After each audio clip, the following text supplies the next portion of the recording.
Montreal. I'm your substitute teacher, Mr. Lagrange. This is how you spell my name. I've been in this league for 20 years, alright? So, I don't want anybody fooling around, alright? Okay. Alright? First, do we have a Euler? Where's the Euler at? No Euler here? What? Do you mean Euler? Okay, so that's how it's gonna be, huh? You wanna play like that? Let's play. I got my eye on you, Euler. Next up, do we have Royke? Where's Royke at? There's no Royke here today? Yes, sir. My name is Royce. Are you out of your discontinued mind? Royce. Do you want to go to war, Royke? No. Alright. We could go to war if you wanted to. No. Alright. So what's your name? Royke. Good. Next up, is there Amosh? Is there an Amosh? If one of you all says some silly asymptote name, this whole class is gonna feel my wrath. Now, Amosh. What? You mean Amesh?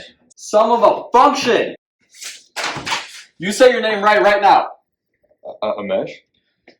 Correctly. Amesh. Right. Amesh. Right. Amash. Thank you. My God, these kids. Now, is AA at? Where are you?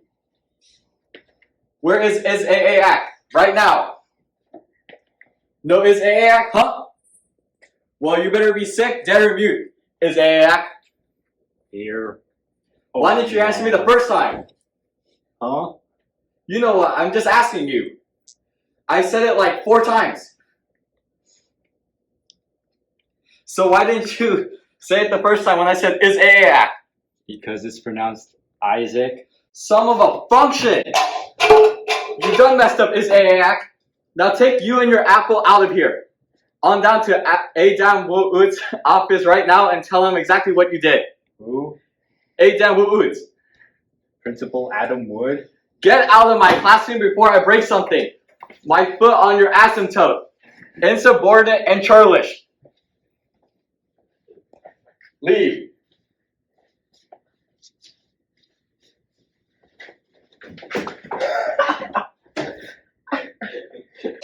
These kids, man. Alright, you guys better not mess this up, alright? Listen to me. Alright.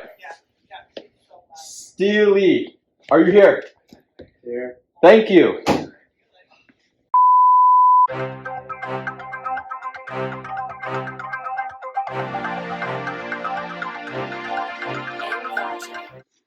But anyways, there they are, and I guess they're there for decorative purposes. I don't know, maybe you at home enjoy seeing them. But now, we're going to get into a story that you all are really going to enjoy. It's one of those abuses of power stories, and you might know them as the company called College Board. They have done some really charitable work over the years, and is expected to file bankruptcy because of a single kid, Leviticus Cornwall III, who has wished for unlimited free tests. You gotta be kidding me. I wish I were kidding you. But no, this kid, Leviticus Cornwall III, is a high school senior living up in Elk Grove, California with academic success syndrome. He took advantage of a bureaucratic loophole in the system and got himself a hold of free unlimited AP tests. And he did it to the tune of macroeconomics, microeconomics, art history, psychology, chemistry, U.S. history, statistics, music theory, computer science A, calculus A and B, B and C, physics 1 and 2, U.S. and comparative government, seminar, research, world history, human geobiology, art and design, 3D design, Latin, Chinese, French, German, Italian, and Spanish language. And you know what the thing is? The kid doesn't even speak anything besides English. But unbelievable, yeah, unbelievable. Listen to how he responds to all of this. I'm off to pursue my academic prowess. I never want to grow up. Can you imagine that there is only himself to think of? Unbelievable. And joining us now here is College Board's own foundational president, David Coleman. Dean, our sympathies to you today, buddy, because you are really in a bind, aren't you? Yeah, but our slogan is a promise, and it's a promise, and because of that, our hands are pretty much tied right now.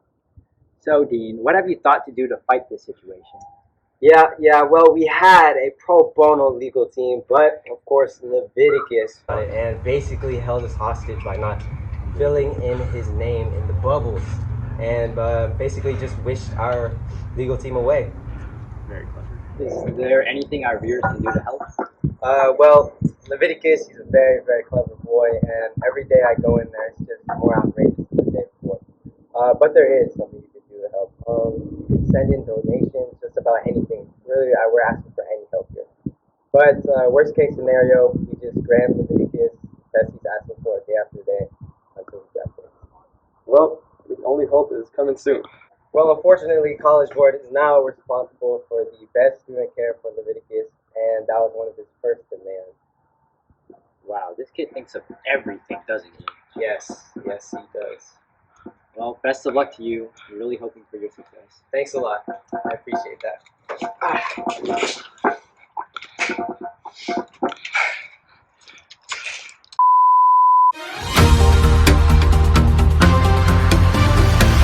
Pocket.com. You tuned in at the right time because guess what? It's time for Calculus Corner, and we're going to talk about all about derivatives.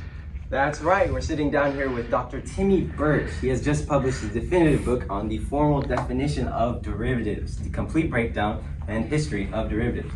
Dr. Birch, we are honored to have you join us today this morning. Thanks, Jimmy. It's always a pleasure to be conversing with another human. He says that because he's been differentiating derivatives for 42 years you spent living in the HL pod. Tell us about these incredibly interesting numbers. Well, I gotta tell you, it's not very fascinating. The derivative is the functioning limit of the difference quotient of a function as h approaches 0. And so it wasn't very fascinating, I'll tell you that. Certainly not. And the first 5 years. Okay, so but I'm very excited at the prospect of seeing one. Let's bring out the derivative. Wait, no. Why in the world would I want to bring them in? I thought you were going to bring a derivative. No, that's what I told your producers, so you guys wouldn't even bring one. Okay, well, let's just talk about them then. So do you have any favorite derivative facts that you'd like to toss around? Well, there's the power rule, product rule, quotient rule, chain rule, log rule, natural log rule, exponent rule. Well, it must have been interesting at some level, and in fact, I found the book to be very interesting myself. That's surprising. That's surprising to me. Well, the pages and pages about examples of functions and substituting x plus h for x. Oh, that's very interesting. What does that do? What is f of x plus h minus f of x divided by h? That's the difference quotient. One of the things I found fascinating about your book is that the difference quotient is useless. We never use it. We just use the derivative rules instead. You know what is strange? I can't talk about anything else other than the derivative. Okay, well, we just have a few minutes left, and we don't want to miss out. I'm looking at the footage of you solving a derivative problem, and it took you 30 minutes. Oh God. Here they are. That little function looks really, really cute. No, it's not cute. It's not cute. They're not cute at all. It's not cute. It's a derivative. It took 3 lines to even do. That's interesting. 42 years. Yeah, I think we're just about out of the footage anyway. When I was 20 years into the project, I said to myself, give it up, leave this project. But instead, I convinced myself to stay in. I convinced myself to stay. I said to myself, publishing the #1 resource book on the formal definition of the derivative, it would be worth it. But yeah, the day it was published, it was completely anticlimactic. It felt like the physical manifestation of 42 years of boredom. I'm sure that's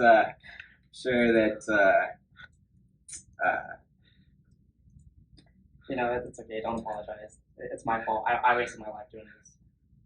okay. Well, next on